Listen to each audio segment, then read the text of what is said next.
Isang lolo at lola ang matyagang nagpadyak mula sa Maynila para makauwi sa Occidental Mindoro.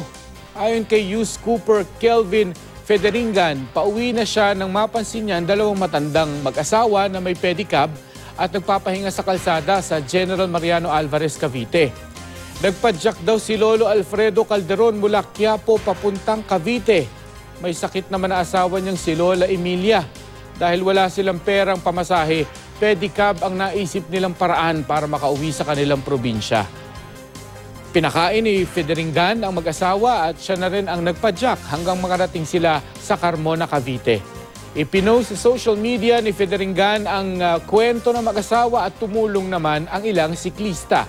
Sinundo naman sila ni Youth Cooper Yo Ustaris sa Carmona. Nasaksihan din ito ni Youth Cooper Darlene Flores. Isinakay ni Ustaris ang mag-asawa sa isang truck Pakabuyaw, Laguna.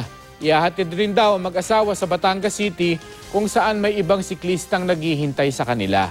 Ipapacheck up ang mag-asawa para makakuha sila ng medical certificate bago makasakay ng Roro pa Occidental Mindoro.